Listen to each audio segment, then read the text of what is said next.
subscribe now and press the bell icon. Never miss an update.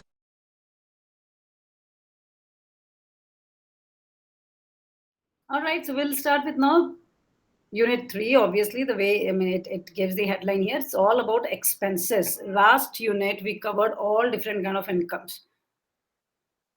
And now this is going to be focused only on expenses.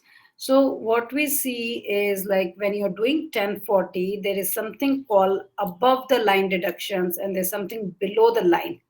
So what is that line that they're talking about? So they're talking about AGI, which is adjusted gross income. So in order to come to AGI, there are certain deductions which can be claimed. Those are called above the line deductions. And then even after computing AGI, there could be some further more deductions that can be taken, that those are called below the line. Okay, so that's why, again, the AGI is very, very important. What you are, how you're deriving AGI and all, because a lot of those things are dependent on AGI. I've told it earlier as well. Taxable income is still, that number is obviously very important, but more than that, AGI is important because a lot of those credits, they revolve around AGI. Every time they'll put the same conditions. Like if your AGI is above certain level, you don't get this credit, or you are qualified to get this credit.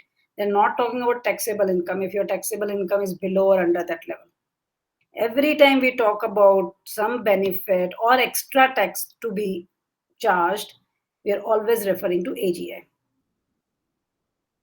So now there's something called, I don't know, maybe some of you already know, TCJA, Tax Cuts and Jobs Act. That was all introduced by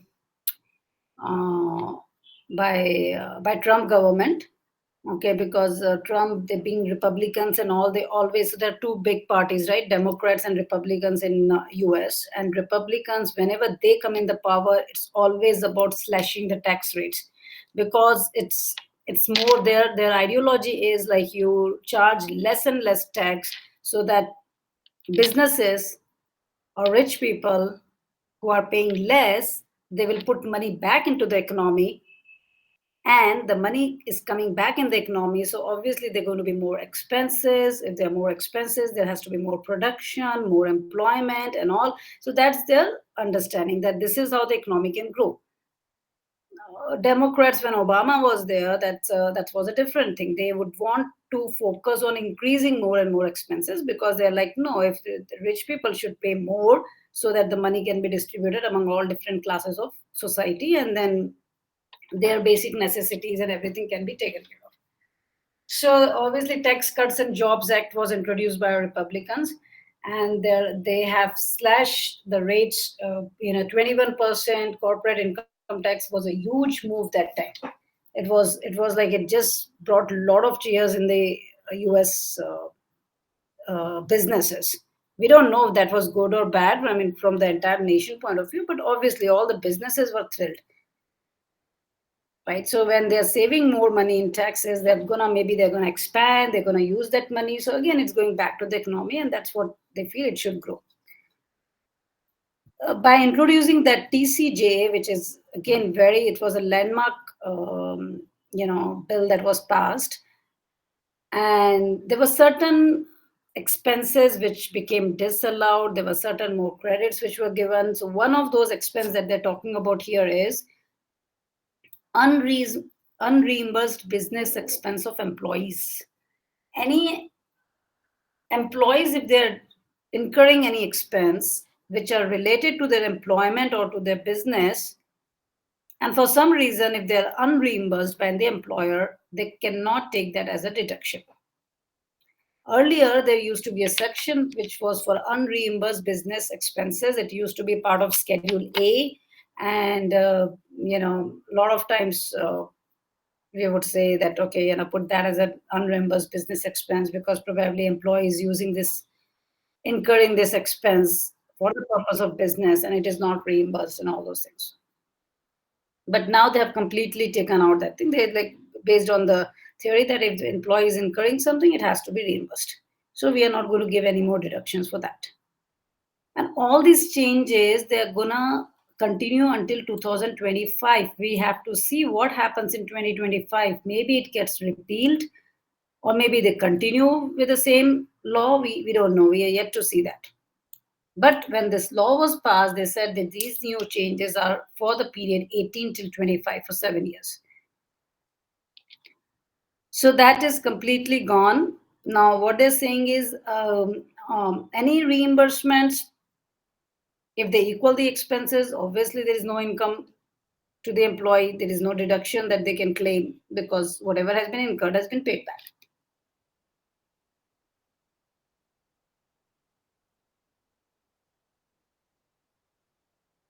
Reimbursements are excess, they need to be considered as employee income.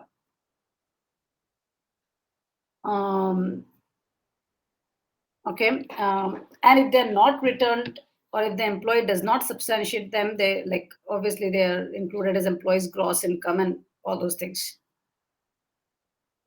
There was a rule that to 2% of AGI. So let's say if the AGI is like what, $100,000, then 2% of that is $2,000. So up to $2,000 of all expenses can be taken. But that's, again, that has been taken away. It has been repealed.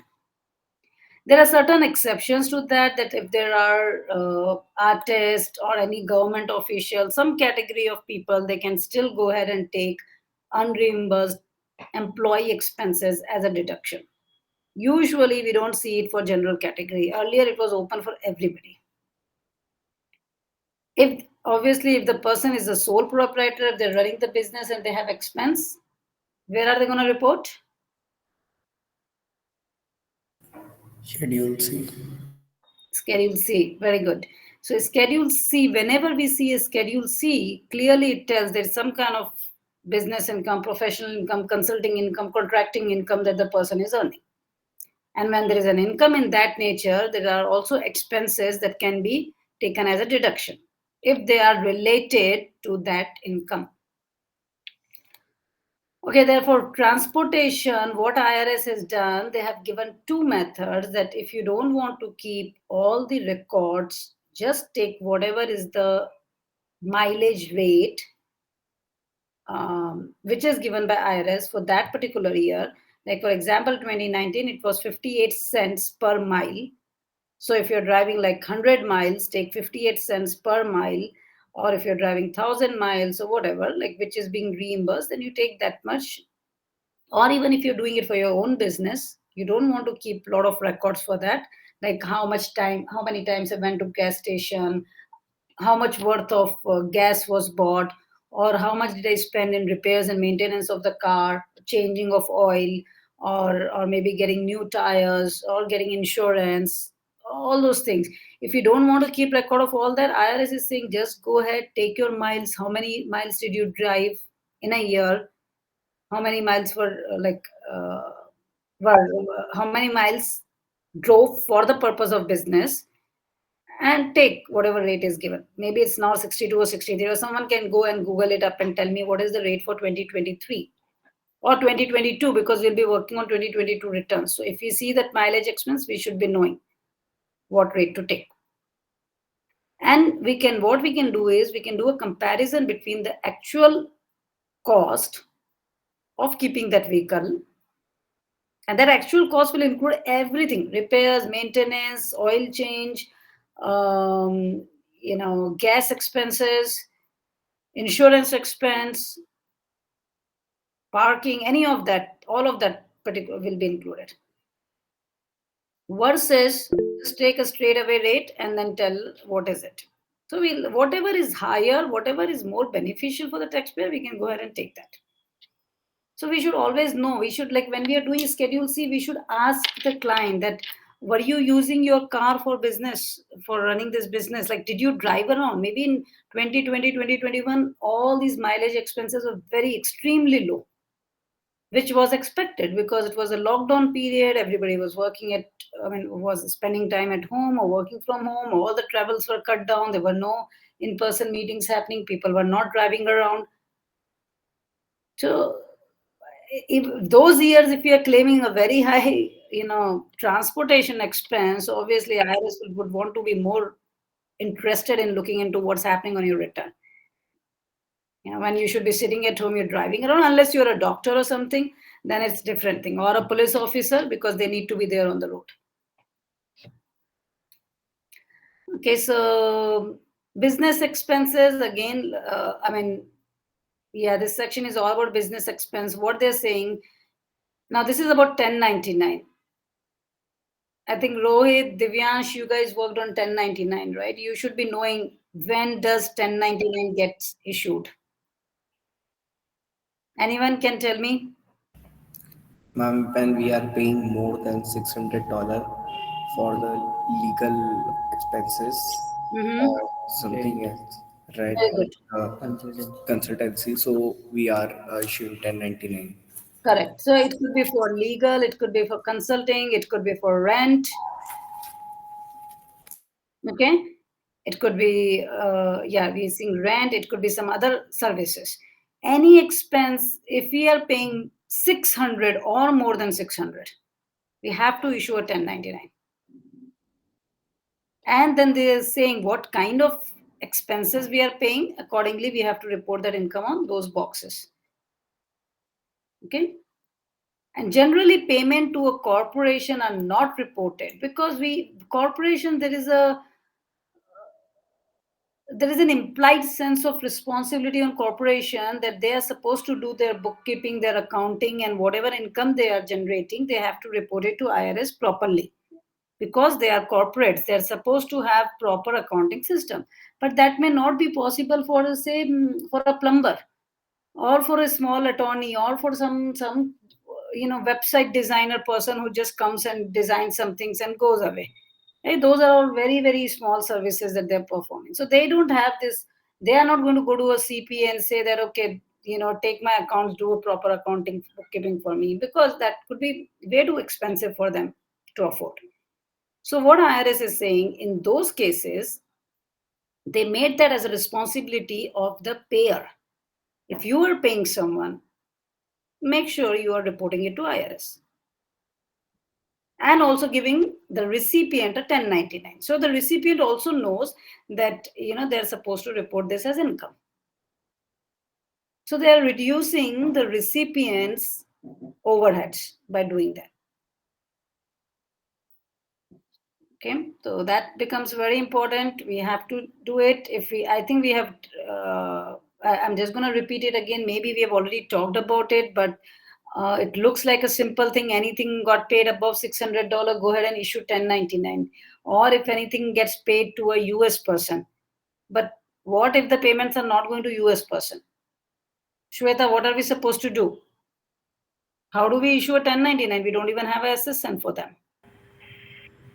We get W8 ban from them and 1099s are not issued to them. Right. We get W8 Ben or W8 Ben E form from them, depending upon how they are individuals or corporates or business entities. And we need to save that form to tell to IRS whenever the time comes. If we have those signed forms from those vendors, we can actually tell to IRS that these people are based out of US. That's why we are not issuing 1099. It is for the services they perform when they're outside US, so there's no question of withholding, and that's why there's also not a withholding. If you don't have it properly, IRS will come to the business and say, well, we don't care whom you have paid, not paid, and whatever. If you're not issuing 1099, just give us 30% of what you have paid to others. Because if you are not issuing 1099, those people are not getting their statements and they are not reporting that as an income. So IRS is losing on tax. And they'll just go to the employer. They said, okay, we don't know whom to catch, whom not to catch. You are showing some, $100,000 of expense, $500,000.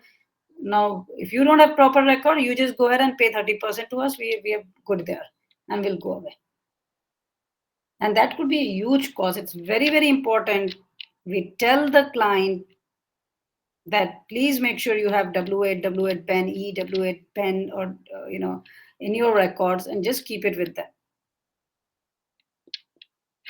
So I hope when we are working on 1099, we are telling it clearly to them that these are all outside US expenses. Please go ahead and get those forms signed and keep them in records. If they want to send it to us, that's also fine. But they have to keep it with them. Again, what are the business expenses? There could be a huge list of business expenses. We are not going to go over them. It could be like salary, contracting, the office expense, or meals, or whatever. There could be big, huge list. Computers, journals, books, periodicals, subscription. But what we need to remember, or what is more important, is the substance of that expense. What is the nature of that? Whatever that expense is called doesn't matter. You can call it anything you want to, but what is actually happening, we need to understand that. It has to be a reasonable expense. It has to be a regular expense, which a business of that sort would be expected to incur. If you're running a transportation business, obviously you'll have driver salaries, you'll have truck expenses, all those things. If you're running something else like a hotel business, you'll have probably a lot of other supplies and those kind of expenses. So whatever is regular in that kind of activity, what is necessary to run that expense, and what is reasonable, those are the 3 words or 4 words we need to remember.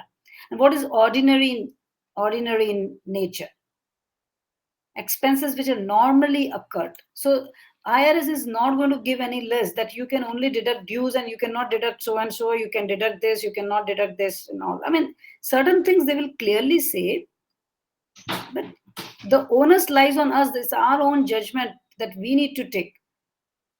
What is considered as regular? If you're running a transportation business, do you have to go on vacations every 3 months and claim that as an expense? No, that's not required. That's not necessary. That's not even ordinary. If you still want to claim that, and if you get audited, then good luck with it. Right? So we always have to think: is that an ordinary expense? Is that a regular? Remember these words. I'm going to ask them probably sometime. Regular, ordinary, necessary, reasonable. Maybe they're not talking about it, but that's also we should include. What are reasonable expenses? Any expenses related to hobby are not deductible, but income is deductible. So what they're saying is that, like, you cannot just go ahead and say that, okay, it's my hobby to, whatever, do singing or something, and then I'm gonna go to places here and there and perform some things and all, and I want to deduct all my expenses. No, that's not allowed. But if you're out of your hobby, if you're doing it just for a hobby, then you probably should not be making any income. But still, if you're going ahead and charging people and then giving those services, then it's not hobby. Then it's something you're doing it for business, right? So what IRS is saying, that you might be having genuine expenses even for hobby. Somebody, likes to do horse riding. You may go and spend money, and or do that. But those expenses are not deductible. So we have to understand the difference between hobby and between business. A hobby can turn into a business. That's a different thing. But if somebody just comes and says, well, I'm just doing it for fun, there's nothing there, but I want to claim all those expenses, we say, no, that looks like it's a hobby. You're not running a business here. So you cannot claim those expenses. Okay. Yeah, the compensation, which is ordinary and necessary, a lot of times if there is a bias in the relationship between, let's say, shareholder and corporate, or like board of director and the company and all, they may get paid more than what another independent person would get paid. So we have to always understand what is a reasonable compensation there. That only we should take it. Anything more or less may not be deductible. Or it may be considered as dividend. That, okay, a person like of this kind of experience and all should get paid $5,000. If you're paying $10,000 to them, maybe then consider that as dividend income, because being a shareholder, you're getting some benefit. Okay, and again, in the end, there's no such rule. We always have to look into taxpayers' individual facts and circumstances. Something which may not be deductible in the regular course of business may become deductible if the conditions are like that. Okay, again, that all depends from case to case basis, and all we have to always understand what is going on. As long as there is genuineness in it, as long as it's an expense that cannot be pushed out, and the taxpayer has to incur it in order to run the business, even though it's huge expense, even though it could be $1 million expense. It's nothing about the magnitude of the expense. It's about the nature. You can claim it. Okay, then allocation. We have to do expense allocation. Like, what is, if there is a way you can allocate what is going to be a personal expense versus business expense, then some reasonable method we need to use. When we do Schedule C, a lot of times, taxpayers come to us and say, well, I'm spending like $200 a month for internet, or maybe $100 a month for phone, or some other services. So please take that all as deductible. I mean, I want to claim $2,400 as internet expense or phone expenses and all. What we usually tell them that, you cannot do that. You are not using, unless you have 2-3 different phones, 2 lines, and you say that one phone is used only for business purpose, then that's fine. But if you are carrying only one phone and you're saying 100% use for business, it's impossible for anyone. Are you saying you're not taking any personal calls on it? Are you saying you're not doing any personal browsing or chatting or whatever? That's impossible. So do what is reasonable. Maybe take 50%. Maybe take, if you're thinking no, you're not hardly spending personal time. You're like, then maybe take 80%. But there has to be a personal element. Just don't go ahead and take everything.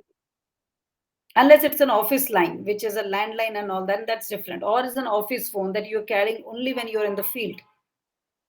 Then it's different thing.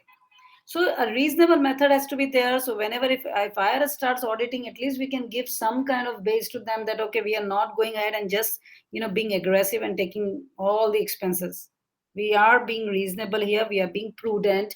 We don't have a real data. I cannot differentiate. We can also tell the IRS, I don't know, like how to take, I don't know, have the data which will accurately tell me that I have used only 70% for business. But that's fine. You don't need to have that accurate data. As long as you have reasonable data, you're doing it with consistency, then it's fine. Consistency is again very important. We cannot take 1 month, we are taking it all, second month 10%, third month again 100%. No, that's not how it works. Okay, any rent, what we'll do is we'll just go over these things later on. First, we'll try to finish some of that. Any rent expense and all, we have seen that earlier also, if there is a prepaid rent, it has to be, everything has to be taken as an income right away. There was an exception to that. But if the tenant is making the payments in advance, they're not allowed full deduction. They can only prorate it and take for the period which falls in the tax period. It doesn't matter. Even a cash basis person, cash method taxpayer may come and say, well, I'm paying for next 5 years. I'm paying it all. The money has gone out of my bank. I'm a cash basis person. Let me just take all that as an expense. But there's the rentals work a little differently. IRS says, no. That's we don't understand your cash basis and all, but we are not allowing that. Any travel away from overnight on business can be taken as deductible. But usually if you're going and coming back in the very same day, it is not, because it may also include lodging and meals and all those things. Usually it will not be included. But if you're spending night outside, then yes, you can take that as an expense. And we all know this, like a trip which is primarily personal in nature is not deducted. Primarily personal, they are saying. That means there could be a personal element, but it should not be primarily personal. Primarily, it should be business. So if you're going for 5 days, 1 day you're spending for fun, 4 days you're working, it's fine. Take everything as a business expense. But it has to be a business trip. We cannot say that I'm going to vacation, say I'm going on vacation to whatever, Goa, and maybe I have a client there. So out of 5 days, I'll go and, just go and meet the client for 1 day, 2 day and all, but let me take all that as an expense. No, the primary purpose is going on vacation. That's not business. Again, it depends. How do you prove it? What all? I mean, people may give any kind of reasoning they want to, which is goes in their interest. They may say, well, no, this and that and all those things. We have to be smart enough to understand, and we have to be smart enough to prove it to IRS that whatever deductions we have taken are correct based on some reasonable assumptions and all. Okay.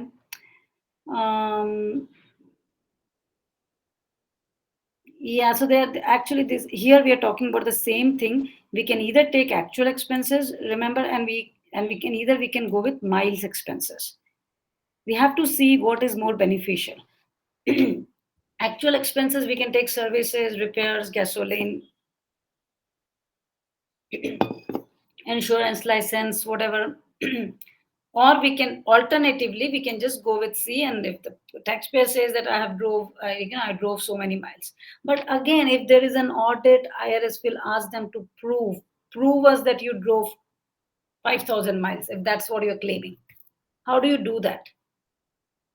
Usually they should keep a diary, they should keep some log, they should, maybe their emails should say, their calendar should say that they have these meetings at different places. Then they can come up with reasonable expenses, reasonable miles, even if it doesn't have to be accurate. It's not like they're sitting every day and saying, oh, I started when my odometer reading was 5,023 and all, whatever, I stopped at 5,047. So it's fine, it doesn't need to be that accurate. But there has to be some log, something that we can show to IRS that, see, those meetings actually happened, those they were driving around. Okay. So we should also remember what is the location of individual's tax home. If the individual's tax home to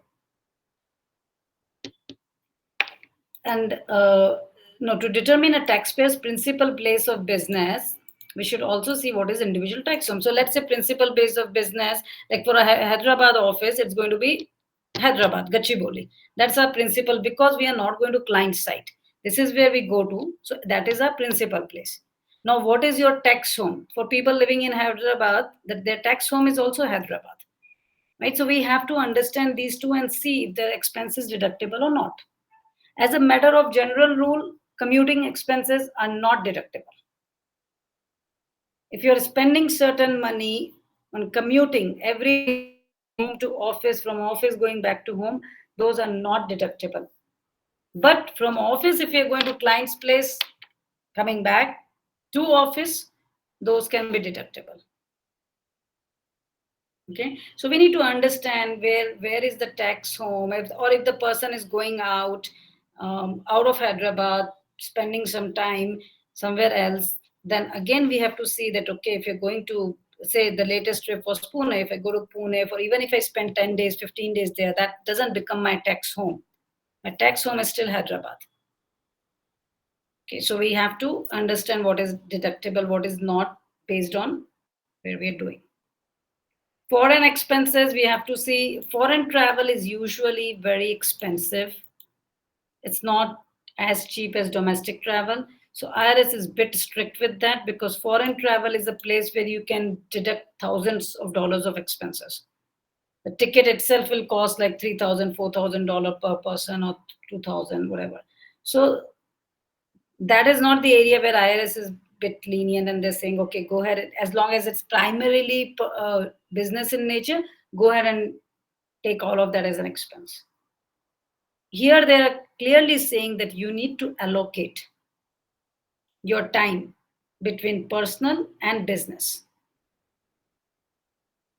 Based on that, allocate your total cost. between personal, between business. Okay, so accordingly, you need to do this thing. With foreign travel, they're more strict. Okay, so we'll just, this is all, it's all covering until travel. Let's just go over some of the, let's take a break, go over some of the examples given. Then we'll go to the other set of expense, which is, actually we should cover this also because conventions, seminars and all, they're also related to travel expense. If we are traveling to some other city or maybe in the same city to go and attend a seminar or convention, is it deductible or not? So obviously, like it is deductible. Any expense for attending a convention, it is deductible, even when the taxpayer is an employee, because a lot of times employees will go and attend the seminars and all. So that's fine. What is not deductible is any seminar on investments, financial planning, or other thing. Like there are a lot of these real estate seminars happening, or they come and say that okay, there's some schemes they'll talk about, some marketing scheme and all, like you make these chains and all, you start selling the product. We know about all those things, right? So people will go and spend a full day there and they'll do all these seminars and all. Then those are not deductible, because that is, even if your primary business is that, still there's what IRS says, it's like financial planning, investments and all, they're not deductible. Limited deductions are, if you're going on cruise and all, the deduction has to be limited. A lot of these big companies, what they do, they'll throw entertainment parties on cruise. They'll take people saying that okay, this is our official trip, not official trip, but then official recreation trip and all, and we are going to take everybody on cruises and all those things. Those are very expensive, so it's all limited. What IRS is saying, that's fine, but we'll put a limit on that. Okay. There is this little table. What they're saying, if the expenses are for transportation, we can deduct all: airplane, train, bus, car, whatever. But if the taxpayer is provided a free ticket and all, you cannot deduct that. Or if you're a frequent traveler and you're using your miles to book a ticket, you cannot deduct it, because the cost is zero for that. Any taxi, commuter, bus, airport, limousine, and all those expenses, pretty much from station to hotel or airport to hotel and coming back, those are all deductible. Commuting expenses are not deductible. That's the only difference. Car and all, we can either go with the actual expense, we can go with mileage. Lodging, meals are usually included. They are all deductible. But it has to be an overnight trip, then only lodging is deductible. We cannot say, oh, we're just going for a 1 day trip, but I'm so tired, I'll go and check in the hotel for 2-3 hours, take some rest and then go back. In those cases, IRS will say, no, you have to spend overnight, you need to be out. Those are not deductible. Even dry cleaning and laundry is deductible. A lot of time people go to hotel and they say that okay, in order to get ready for the meeting, maybe they need to get dry cleaning done, or laundry or iron services and all. Those are all deductible. In fact, even like the grooming expenses and all, those are also deductible. If person wants to go to parlors and all and get their hairstyle done, all those things, or those are all deductible, as long as we can prove that it was required for me to go and attend that particular meeting. We had to take that service in the hotel. Haircut expense, all deductible.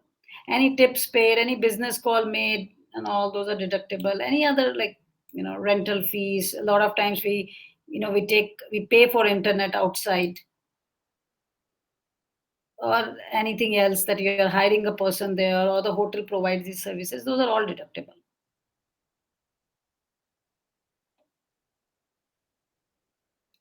Okay. What we really need to remember is commuting costs are not deductible. That's very important. So we have to understand what is the primary place of business, what is the client's place, and only expenses to client's place are deductible. There are certain exceptions. The cost of going between one business location and another business location are generally deductible. So let's say if you have 2 offices in Hyderabad, or maybe one in Gachibowli, one in Sikandrabad. And if we have people like an employee going from one place to other, that is deductible. But every person is assigned one primary place. Like people working in Gachibowli is their primary place. People working in Sikandrabad, that's their primary place. So those, we have to understand what is commuting and what is not commuting expense. Any work location which is given only for a year, let's say we get into a contract with some customer, or maybe not even with the customer, maybe a lot of this construction company, they get these contracts for a year or so. So there might be some construction manager and all those have to go and be closer to the site. So maybe they are moving out of their homes and all.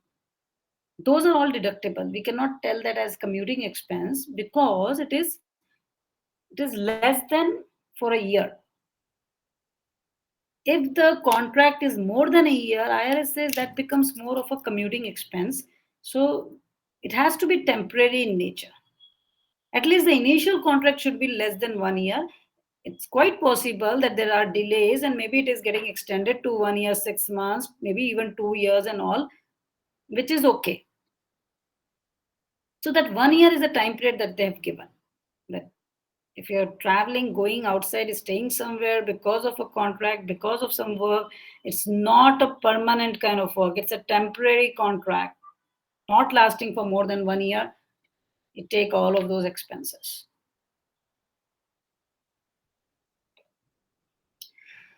Okay, we'll go through some of these examples and then we will understand what is tax home and all those things. Okay, let's start now. It's already 6:15. Okay, we'll spend next 15 minutes on the examples and then we'll close on this.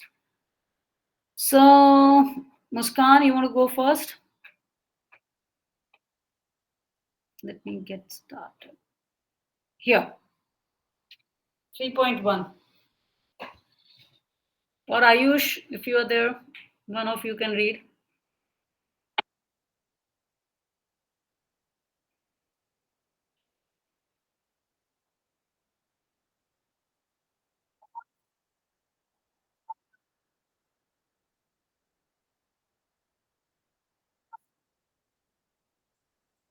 Right, for truck drivers. But Ayush, if you are coming to office every day and you say, I need a satellite radio, would that be deductible? Yeah. But truck drivers, obviously, that's in their nature of business. They might be going to in the mountain somewhere remote places, and also they need that satellite radio. So we have to understand what is ordinary, necessary. Again, those are the golden words: ordinary, necessary, reasonable. What else was there? Does anyone remember? Regular. Regular, correct. Yes, regular. Okay. Next, Muskan, you can read the next example.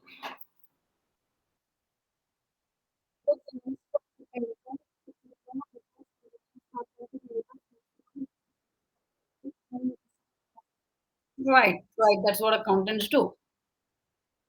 Okay. Rohit from Ujjain can read this 3.3. Yes, ma'am. A company distributes a game consoles as compensation to each employee. Each console costs $450 and has a fair market value of $600.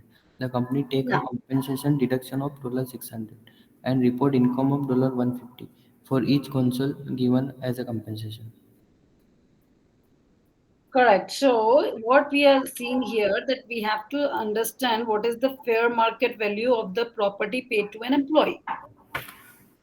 And RS is saying you take fair market value, not your cost or whatever. You know, you may have got something at a very cheap cost, but if you're giving it to outside, I mean, if you're giving it to an employee and all, what is the value to them? If you had gone outside and bought the same game console, it might have costed you $600. So you take that $600 as a compensation. And the employee need to report the income. The company takes a compensation deduction of 600 and reports income of 150 for each console given as compensation. Okay, no, we are not talking about, there's another rule that if you're giving some to an employee for more than $400, it needs to be considered as compensation. Does anyone remember that? Perquisites. Vanna, do you remember Siddhabi? $400 is the limit. If you're giving any award, anything more than that, then that has to be reported as a income. Here, what they're saying is the company can take a deduction of 600 and report an income also, but you have to go with fair market value.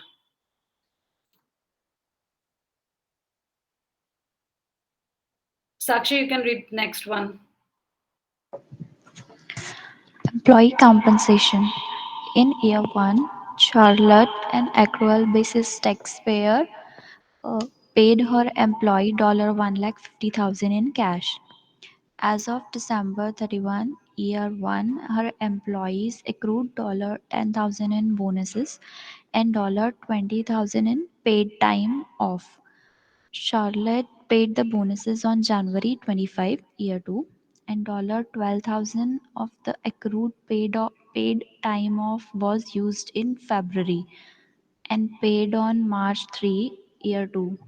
None of the employees are related to Charlotte.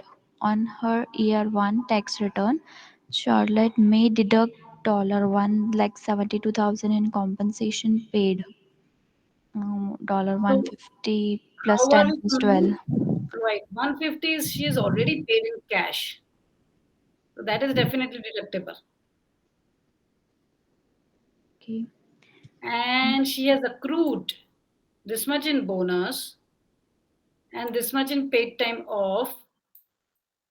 So on a year 1 tax return, she's taking 172,000 and she's an accrual basis taxpayer. So 150 we know, 10,000 we know, but for paid time off PTO, she's able to take only $12,000. Okay, so Charlotte paid the bonuses on January. Yeah, so this is an exception. We saw that earlier also. That paid time off, we cannot take all of it. We have to take what was used actually later on. So Charlotte paid the bonuses. This is fine, and $12,000 of the accrued paid time off was used in February.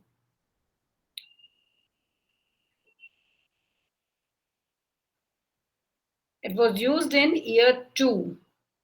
It was used in year 2 and paid on March 3rd, year again. February year 2 and March 3rd, it was paid out. But only $12,000 was paid out. So we can take only $12,000. The $8,000 of deferred compensation is deductible when paid. There is again a rule that within 2.5 months, the expenses have to be paid out if you're taking something on accrual basis, or by the time you file your tax returns.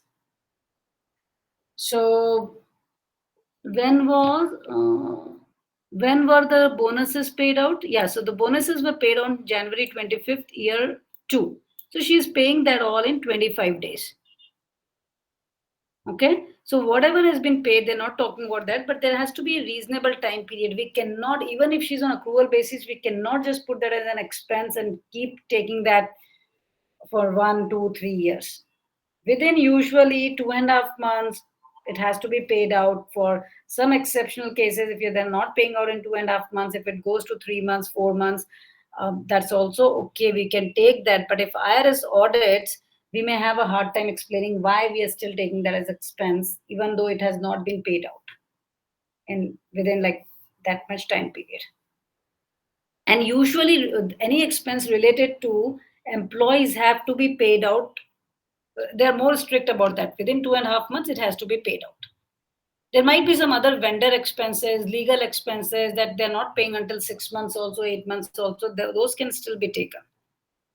But when we're talking about employee expenses, within a reasonable time period, they have to be paid out.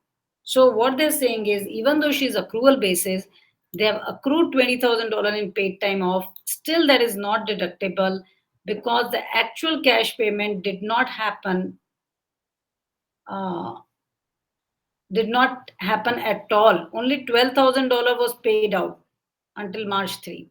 The rest of 8,000, out of this 20,000, 12 was paid. Rest of 8,000 was not paid out at all, or at least they're not telling us when was it paid out. So we cannot take that as an expense. There is always, now we're talking about the difference between books and tax. That's again a very, very important exercise to do when you're preparing tax returns. A lot of those expense we will take for the purpose of creating books or the profit and loss as per books. But when it comes to claiming them on tax return, we have to know the rules. We will probably not be able to take meals and entertainment expense or some accrual expenses, which we know they're just like, it may not be paid out in next 6 months or 3 months and all. We should not take that. Okay, so there could be some difference, and most of the time there will be difference between books and tax. So whenever we prepare a business return, we will always have an Excel. If you don't have it, there's something wrong that we are doing. Our process is that you take profit and loss from QuickBooks or from any software, whatever we are using. Go over that entire profit and loss. Let's understand what are those for. See what expenses are deductible, what are not deductible. Only claim deductible expenses on tax returns. And the difference between those two, we have to do a little reconciliation on the Excel and save it in our work paper. So at the time of audit, if IRS tells us, give us your P&L, and if we give something from the books, it will not tie. They'll say, hey, what are you giving? As per this, your income is $100,000. You are reporting some $80,000, or you're reporting $120,000. It's not even time. So we make it a point, we save it. We always have to do it. Even if there is no difference, you still save it, put it in a line item, no difference between books and tax, no reconciling items. So book numbers tying with tax numbers. A little small note has to be there in Excel, and then save it. There's another reason for it. A lot of times, like when we do the tax return, we take the P&L as of that day. Sometimes our own people may do it, or client may do it. We may go back in the books and we may try to change something, or accidentally something gets deleted or something gets added and the books will change. At least if we have that work paper, we can go back and see what has happened. Like, when we did the tax return, that's what it looked like. Now it has couple of the numbers have changed. So what exactly the change has happened and all, and what is it for? So we can always go and fix it. Otherwise, it's very difficult for us to, understand what happened. And think about it, if that's happening after 3 years, 4 years, who will remember it? What happened? So it's very important you don't do any tax return without a proper Excel work paper. Be it individual, be it business, be it any tax return, we have to have a proper Excel work paper. Even for individuals, at least we should have a work paper saying that, okay, these were the so many 1099s, this is in foreign income, this is like rental income and all. Some notes, some summary should be there. Okay, so can we start?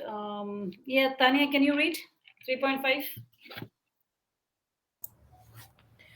Prepaid rent. April's Auto Repair moved into a building in Miami Beach on November 1st, 2019 and paid $6,000 for 3 months of rent. April's Auto Repair has a calendar year end. On its tax return of 2019, April's Auto Repair may only claim $4,000 in rental expenses, 2/3 of $6,000, because this is the portion of expense related to its use of the property during 2019. The remaining 2,000 is prepaid rent, may be deducted on its tax return for 2020, that is next year. Right. Can you also explain that? So in November, she took the property on rent and 6,000 for 3 months of rent. So basically, the monthly rent is $2,000. You can deduct only the calendar year worth of expenses for that particular period. So only November and December she can deduct. The balance 2,000 will become prepaid rent for towards 2020. Right. Even though she's on she's on cash basis or whatever, it doesn't matter. The Yes. rent has to be taken on accrual basis only. I have a question. So, in case there is a 1099 that needs to be issued, 1099 is cash basis, no? No, if you're not even claiming that as an expense, no, wait a minute. 1099 is on cash basis. No, that's right. And again, we saw that was an exception. That if the rental income is received in advance, everything needs to be reported as an income. But if you're paying expenses in advance, you can only take what belongs to that year. Yes, so 1099 has to be still issued on cash basis. Okay. We will issue 1099 for whatever money has been paid out. Now it depends on landlord, how do they take that as an income or put it in their books or whatever. Okay. Okay. Okay. Next, Siddhabi, you want to read this 3.6? John Jones takes a trip that includes 4 business days and 2 personal days. The entire 400 airfare expenses is deductible. However, if the trip included 5 personal days and one business day, no portion of the airfare expenses would be deductible. Any hotel expenses for the working days are deductible. Yeah, so again, we saw that here, right? It has to be primarily personal in nature. I mean, for not getting the deduction, it has to be primarily business in nature to be able to claim all that as an expense. So now, if it's going for 5 personal days, 1 business days, then obviously the trip looks like it is mainly personal. Right? So what they're saying is you cannot deduct the airfare, definitely not, and no, even the other expenses are not deductible. I don't know why they're saying that any hotel expense for the working days are deductible. Even that is not deductible. Okay, I'll need to look into it. But it is, if it's 5 personal days, 1 business day, and we want to claim that, it's not deductible. They can still deduct if they're going out and meeting a client and for dinner or coffee and they're paying money for that, that is deductible. Okay. But because that is not related to travel, that is related to anyways, if you go out and meet and if there are some expenses related to that, that's fine. But when we're talking about airfare, lodging and all, that's not deductible. So we have to understand what is they're doing. If the client comes to us and say, I have $10,000 in travel expenses, we need to understand what are those trips for, when did you pay, who did you take with you, is it like, the spouse, children, everybody is going and they want to claim. That's not allowed. So we have to take only a reasonable number there.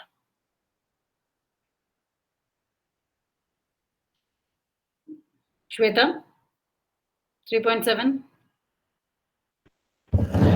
Scott's foreign trip is for more than a week and he spends 35% of his time as a personal vacation.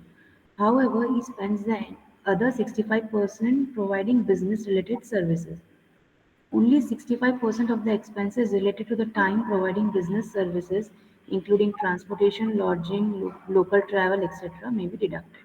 Yeah, so here we are allocating because it's a foreign travel and all. But again, it's important why they're talking about more than a week. Maybe we missed looking into that, but no allocation is required for cost of getting to and from the destination when the trip is for no more than 1 week.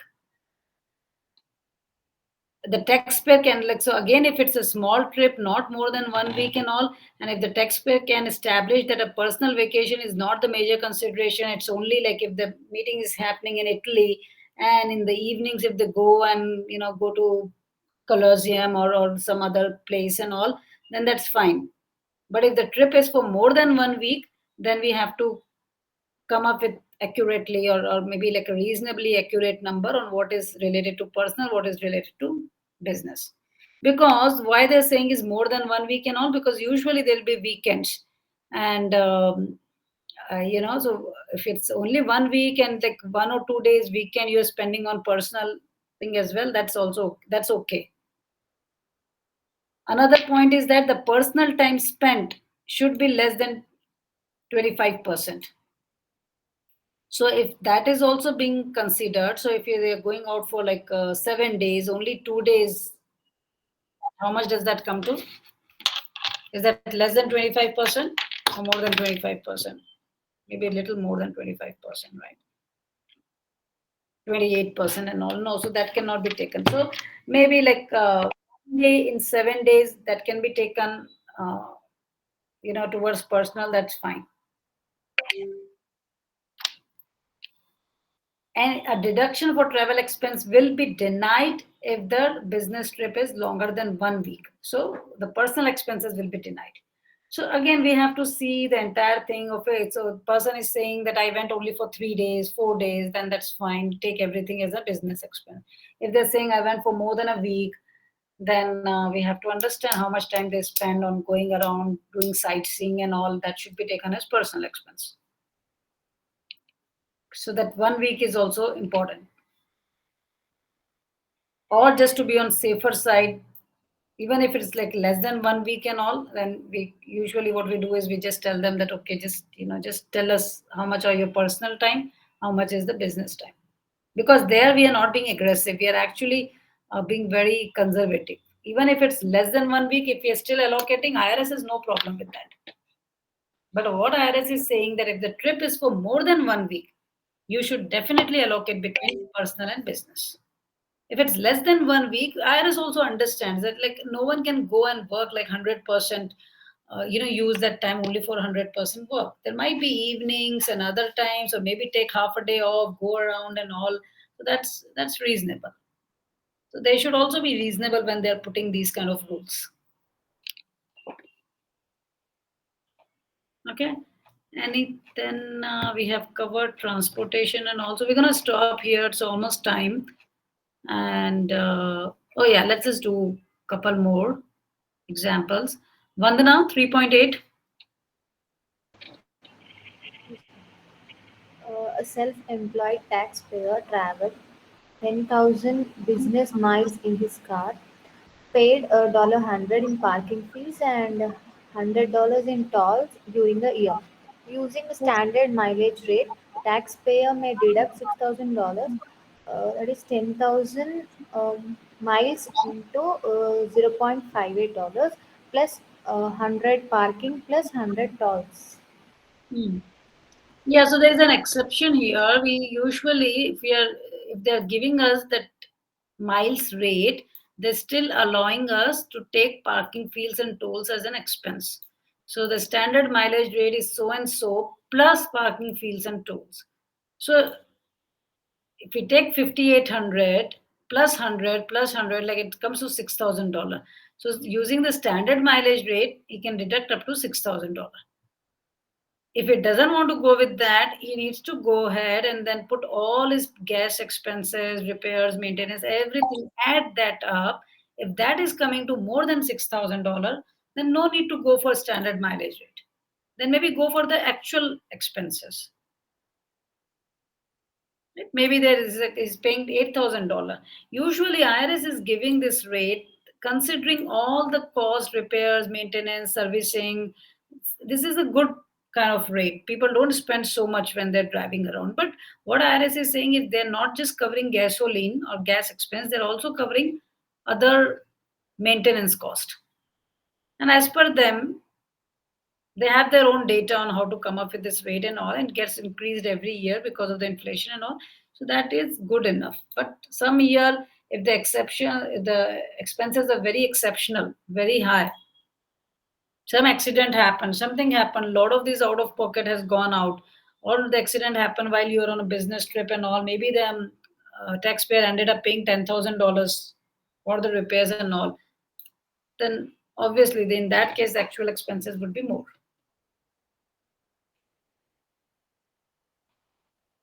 There's again an exception. The standard mileage rate cannot be used when the taxpayer owns or leases 5 or more cars. So if they are into some rental car business, cab business and all, then you cannot use, because standard mileage rate, IRS is actually giving a high rate. But if you're owning more than 5 cars, then maybe the business is quite a lot dependent on the cars, like, or that's a major, one of the major expense.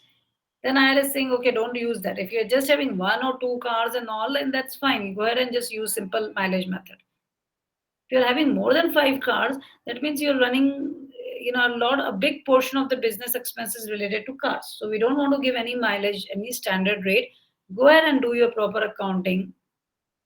Keep a tab of all actual expenses and you use that.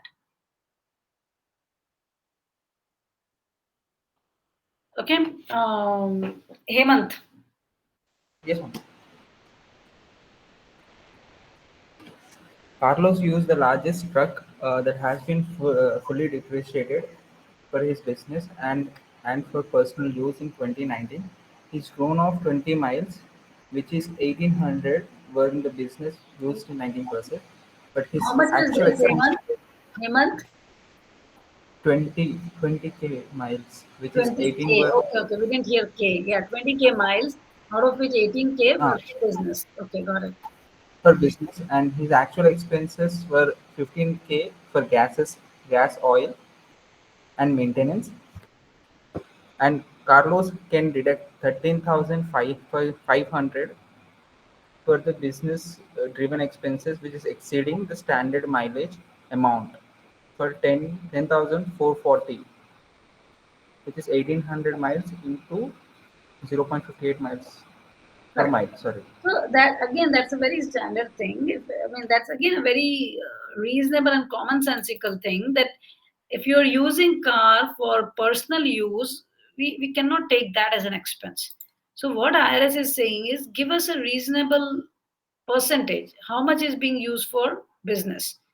Usually the client or the taxpayer should have some kind of log through which we can say, okay, if you drove $10,000, 10,000 miles a year, out of 10,000, let's say every day you're going to this client's place, every day you're going this and that, so maybe like, whatever, 30, 40 miles every day is for this much. Maybe on weekends you're going around on some personal trips, so exclude that much. And also some basis, some good assumption needs to come up. If you can keep a daily record, that's the best. If you cannot, at least some reasonable assumption needs to come up. And if you cannot come up with reasonable assumption, go to a conservative assumption. Even if you think you'll spend 90% on business, maybe take only 80%. It's easy to prove in case of audit. The risk is more manageable. So here, this is a case, this is a scenario where actual expenses are more. So obviously the taxpayer will not go for standard mileage deduction, because actually he can take 13,500. And the deduction or anything can be given only on the business use. We cannot take the personal thing. Okay? Any questions? Otherwise, we'll close on it.